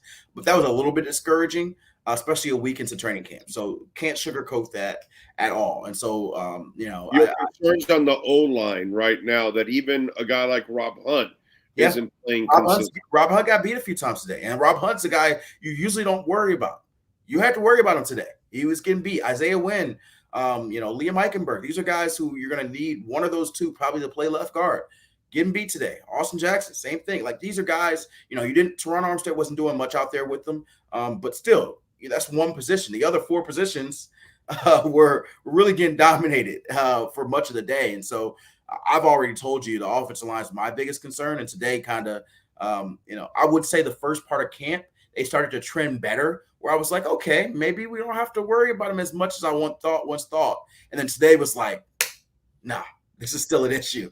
And so I'm going to keep a close eye on joint practices. I'll be here Tuesday and Wednesday because I've covered this Falcons team quite a bit this offseason. I've been up there a couple times. And so I know what their strengths and weaknesses are. This is a team in the Falcons that don't have a great pass rush. They've been historically one of the worst pass rush teams. Now they've added some talent. David Onyemata, Calais Campbell, who hasn't been in camp yet, but maybe here for the Miami practices. And so they're better, but it's still relative. This team should be very much an average or below average front. When do the practices start? They will be Tuesday and Wednesday. Okay. If he hasn't practiced Calais, they're not going to just throw him into a. So he probably won't. Yeah, he probably won't. If anything, it would be ease into like a. Right. Yeah. That's what I'm saying. And like a one-on-one. Maybe he does one-on-one. And by the way, does Calais really need this? No. So it probably won't be Calais, but it'll be a couple of other guys. But the reason why I mentioned that is because this is going to be the average, at best, defensive line that you face. And if that offensive line struggles, that's going to tell you this is a big issue. Then it's really bad. Yes, they should win more battles than they lose against this Falcons defensive line. Now, the Falcons have some other groups that are pretty strong. Falcons offensive line is actually pretty strong. And so I want to see Wilkins go against Chris Lindstrom, who's one of the best guards in football. I can't wait for that battle. I can't wait to see Jake Matthews go against Jalen Phillips. Like these are going to be really good matchups. But the Falcons D-line should not dominate the Dolphins O-line. And so that's the one area I'm really going to watch because right now my concern is definitely going up. And, yeah, this is not something you want to see from your quarterback. But By the way, did Mike McDaniel fine you for missing any of these practices? Because Orlando Ledbetter gets fined for missing practice. Here's why I can't get fined. I cover the whole league. Orlando Ledbetter covers only the Atlanta Falcons, and so if I only covered the Miami. By the way, how do you find an icon? I don't understand that. And it was the actual fine amount. It wasn't $5. It was $500. It was $500. It was $5, bro. Yeah. And so $5. To his outlet's credit, his editor paid the money to a charity, and Arthur Smith matched it, and then Arthur Blank, their owner, matched it as well. So you got $1,500 now heading to a charity. But that was definitely interesting. And for those people out there that don't know, Orlando Ledbetter is he's a legend. Legend. He's a legend in our business. Like he's kind of like, I don't know if Barry Jackson's the right word. No, it's Edwin Pope. Gotcha. It's Edwin Pope. That's right. That's the guy you're looking at, or Dave Hyde. Yep. You know, a guy who's been a legacy guy for really as long as you can remember that team. Like, and it's just like, if you're a Falcons fan, bro, that's the guy. First person you got to read. That's the guy. If Ledbetter's saying it, it's got to be it. Exactly. That's it. And he's fine. And Arthur likes to have a lot of fun there, so I think that's what they were doing. Oh yeah, come on, please. But it was fun. They all wrote that off, bro. They're fine. Yeah, absolutely. They're fine. So I've told you the rough part of practice. What I will tell you, and I'm going to talk about this a lot in joint practices on TV. By the way, NFL Network will be on set Wednesday for the second day of joint practices. And so you'll have a lot of live NFL Network coverage. We'll have some more interviews, and we'll have some fun. And so this is our third trip to Miami. We've been here, I think, just as much or more than any other team. So that shows you how much we care about the Dolphins this year. And so definitely tune in Wednesday. But I'll give you a preview of some of the stuff I'm going to say. Okay. Christian MF Wilkins has been the best player on the Dolphins this training camp. Okay.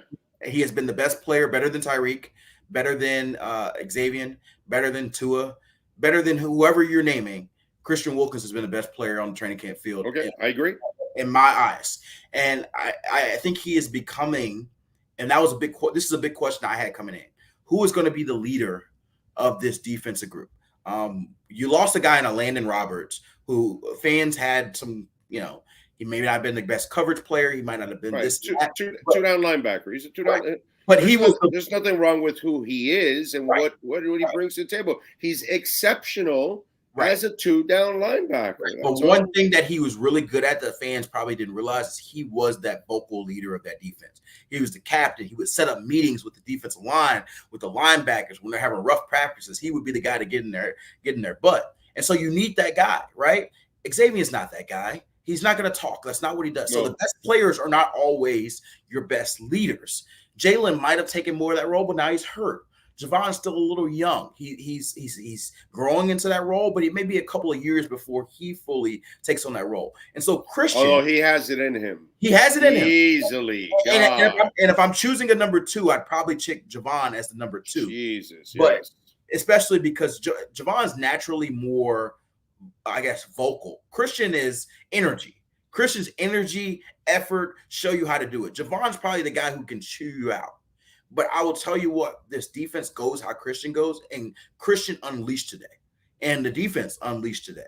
And a lot of people get consumed with the sack numbers. If you have any question if Christian Wilkins is worth what he's going to get paid, if he's worth the $18, $20, $22 million a year, whatever number he ends up getting, watch today's practice. Just watch the tape of today's practice. Okay, so I got a question for you. I asked Poupart this. Yep.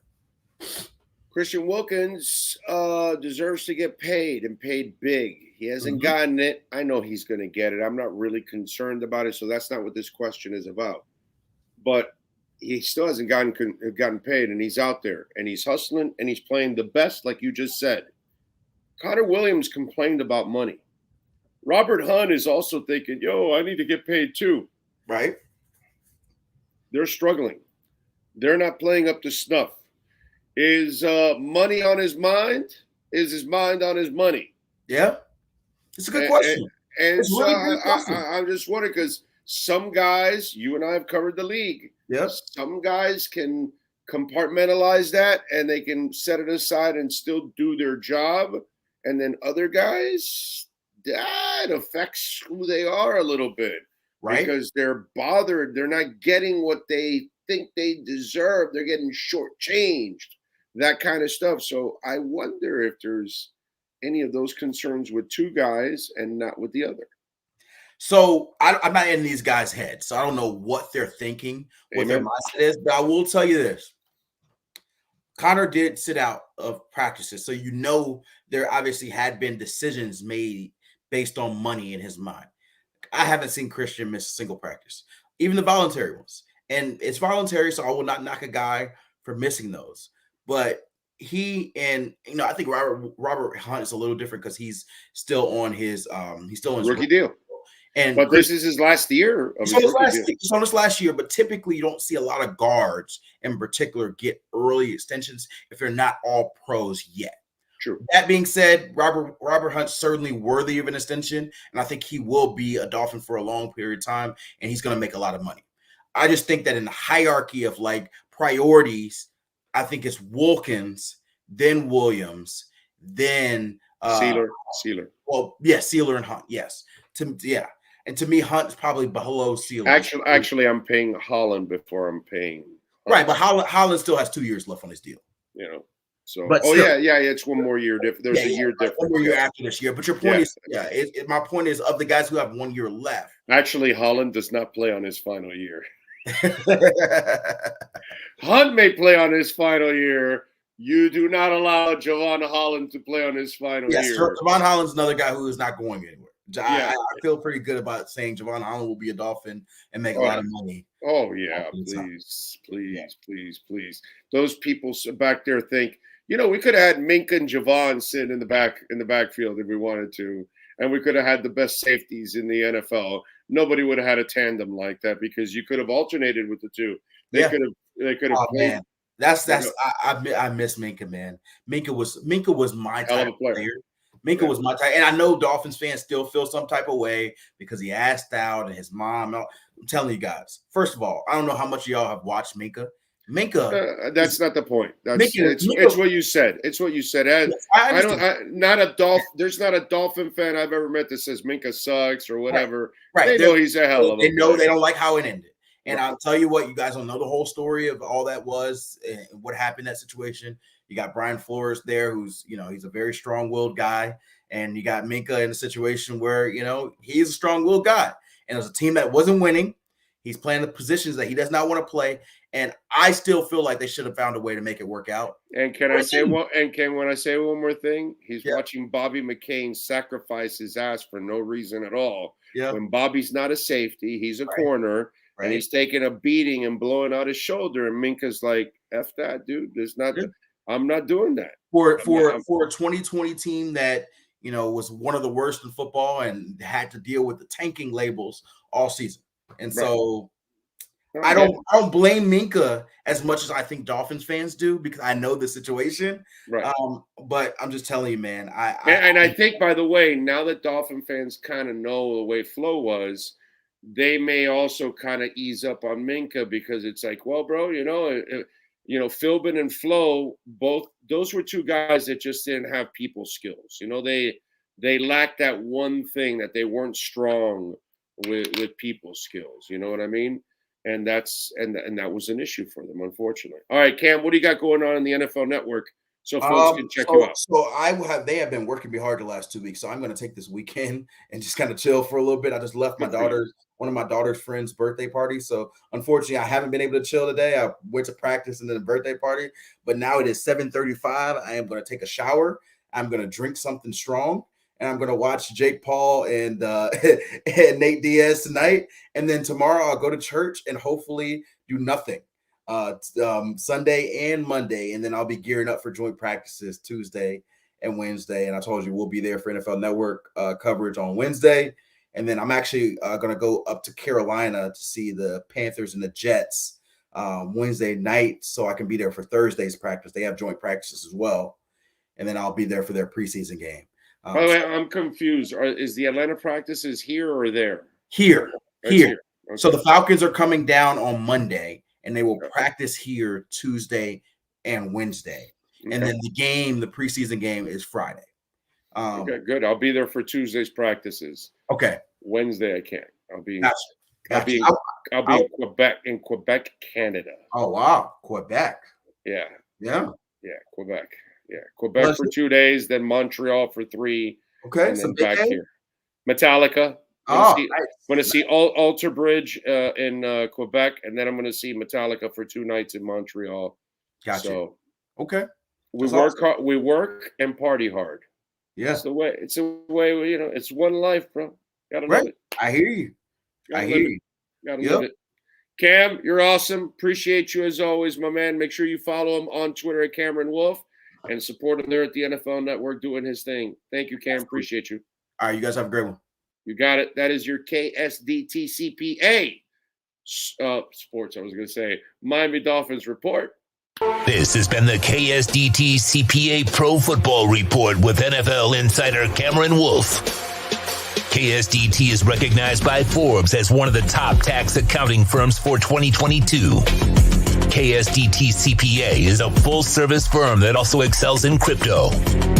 Visit them at ksdtcpa.com or call 305-670-3370. Coverage of Zach Thomas's induction into the Pro Football Hall of Fame is brought to you by Sloman's Home Security. No gimmicks, no minimum requirements, no activation fee, and they never charge for installation. See for yourself now how Sloman's makes it easy and affordable to secure your home. Sloman's has been serving customers for 100 years. Call 1-866-756-6467 and tell them the Big O Radio Show sent you. If you're a Miami sports fan, then there's only one store to go to, and that's Caneswear at Miami Fanwear in Davie. They're your one-stop shop for all your inner Miami CF, Canes, Dolphins, Panthers, and Marlins merchandise. They have hats, t-shirts, game day jerseys, and so much more. Located at 2511 South University Drive in Davie, and open 24/7 online at caneswear.com or innermiamiwear.com. Call them at 954-835-5597. Caneswear, the spot where Inner Miami and all Miami sports fans shop. Coverage of Zach Thomas's induction into the Pro Football Hall of Fame is brought to you by EJDconstruction.com. For additions, home remodeling, and custom work, call Eric at 305-433-4843. EJDconstruction.com is the custom home builder and general contractor you can trust.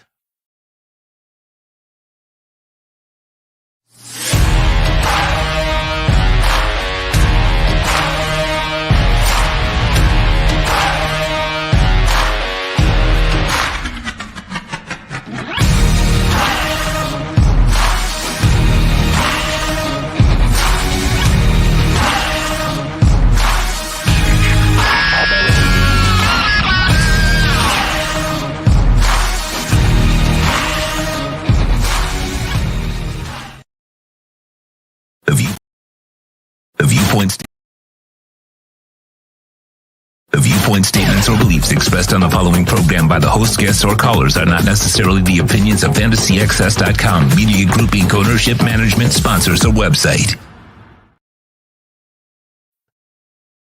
Our platform's coverage of Zach Thomas's induction into the Pro Football Hall of Fame is brought to you by EJDconstruction.com, Wilton Rayom Law Firm serving South Florida to the Keys, Perdomo Cigars. Visit their retail store in Miami Lakes. CuttersEdgePro.com, your total landscape solution. Sloman's Home Security. Visit them at slomans.com. Baptist Health of South Florida. Visit them at baptisthealth.net. On behalf of everyone on the Big O Radio Show platform, we'd like to congratulate Miami Dolphins Hall of Famer linebacker Zach Thomas. The Big O Radio Show hits the road once again. This time, Miami Dolphins fans, we're in Canton, Ohio to watch Zach Thomas get the honor he deserves as he's inducted into the Pro Football Hall of Fame. This road trip is brought to you by Cutter's Edge Pro, Sloman's Home Security, EJDconstruction.com, Perdomo Cigars, Baptist Health of South Florida, and Welton Rayom Law Offices. And now, here's your host, Orlando Alzugari.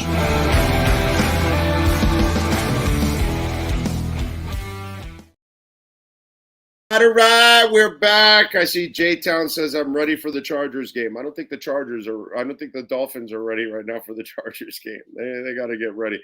By the way, we are in hurricane season. Okay. Welton Rayom is the law firm you need to call anywhere in South Florida. Even some of our listeners in Central Florida are calling Welton Rayom because really you do everything by phone except maybe pick up the check. And you'll drive down for that. Anyways, 954-966-4646, bankruptcy, homeowner property damage, condo damage, criminal defense, business owner claims, commercial litigation, personal injury. Hey, these insurance companies, they're not going to take care of you like they say they do. They love collecting your premium. We are in hurricane season now. I hope we don't get hit by any storms throughout the state.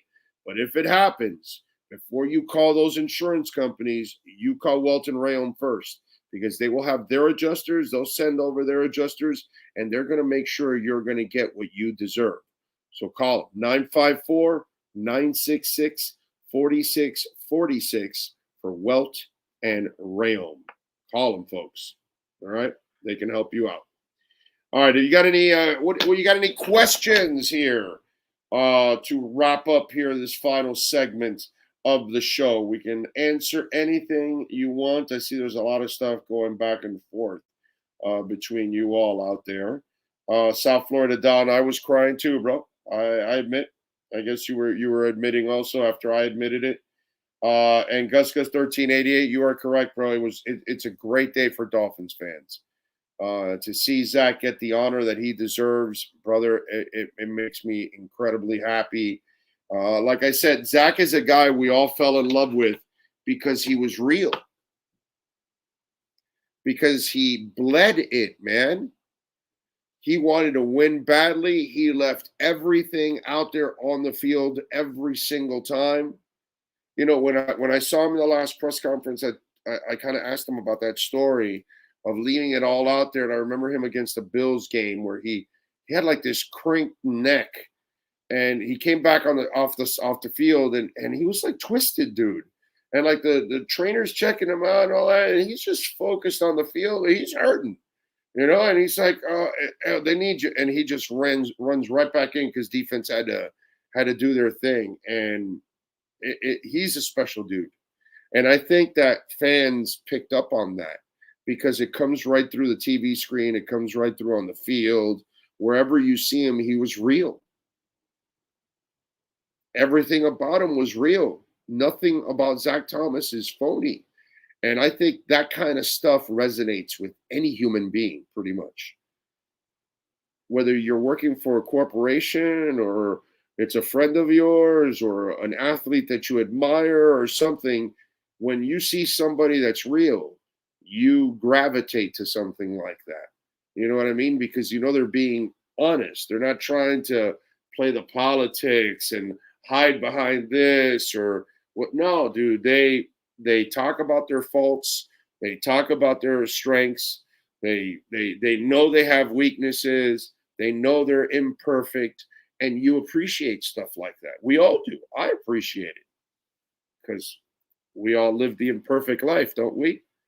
You know what I mean? And so when a star, you know, also shows you that they're human and that they feel the same pains that you do when you lose, and when the Dolphins would lose, you knew Zach Thomas wasn't going home to, you know, go have some fun and have a party and all that. You knew Zach Thomas was going to have a shitty week like you do.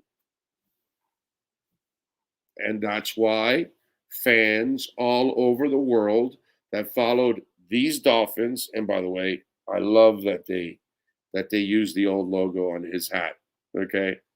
I mean, that right there, you know, the new logo, I don't think I buy the damn hat because the damn new logo. I bought 2 of these, by the way.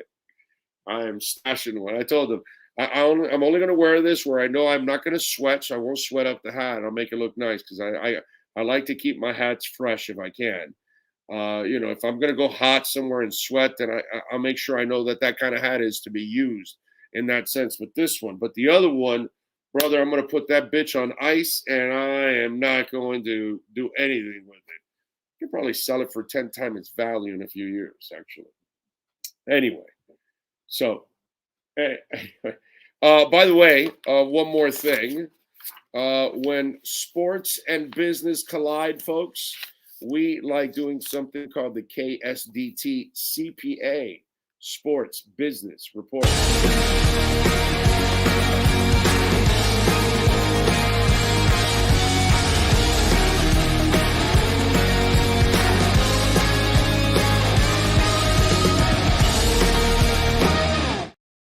By the way, Lionel Messi, it's already paying off for the owners of Inter Miami. RS Management, which is a New York Stock Exchange company, has closed a $75 million preferred equity stake in Inter Miami Marketing. The man is producing. I don't think they can build that other stadium fast enough. I think that stadium will be the first stadium built within like 2 weeks. Okay? The Moss brothers know that the more they keep Messi, the money will be rolling in because people and sponsors and fans want to see this guy. It is crazy, dude. And KSDT, by the way, if you need a company for your business taxes, your personal taxes, use that QR code right there, 305-670-3370. Offices in Dade, Broward, and Palm Beach counties, but you can be anywhere and call them, and they can take care of you. It doesn't matter if you're in Kentucky or if you're in California, they can do your taxes. So call them, man. They'll take care of you. They're opening up an office in North Carolina, and others are coming too. That is your KSDT CPA Sports Business Report. This has been the KSDT Sports Business Report. KSDT CPA is one of South Florida's largest and one of the country's fastest growing accounting firms. KSDT is recognized by Forbes as one of the top tax and accounting firms for 2022. KSDT CPA is a full service firm that also excels in crypto. Visit online at ksdtcpa.com or call 305-670-3370. Coverage of Zach Thomas's induction into the Pro Football Hall of Fame is brought to you by Sloman's Home Security. No gimmicks, no minimum requirements, no activation fee, and they never charge for installation. See for yourself now how Sloman's makes it easy and affordable to secure your home. Sloman's has been serving customers for 100 years. Call 1-866-756-6467 and tell them the Big O Radio Show sent you. All right, we are back, folks. And of course, our friends at Cutter's Edge Pro also making it happen for us to be out here to cover the Pro Football Hall of Fame. We will be back tomorrow. Tomorrow, we have the round table where all the Hall of Famers, the inducted ones, get together and they tell stories and all kinds of stuff. It's going to be great. If we can get some of that audio for you, we'll get some of that audio and video for you for the show. And then we're also going to have an exclusive one-on-one with Zach Thomas, and we will have that interview for you right here on the platform so you can check it out too. So look forward to that. Hit the notification bell.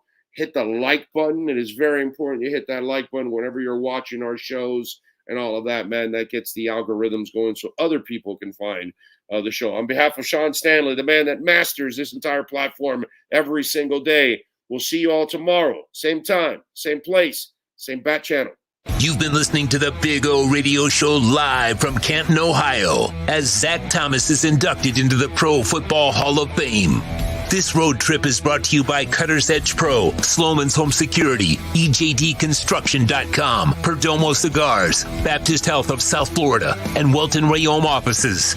The platform is mastered by Sean Stanley. To make a donation to our platform, please go to Cash App or Venmo at Cash Big O Show. To be a sponsor of the #1 platform covering the Miami Dolphins, reach out to our business line, 786-754-4664.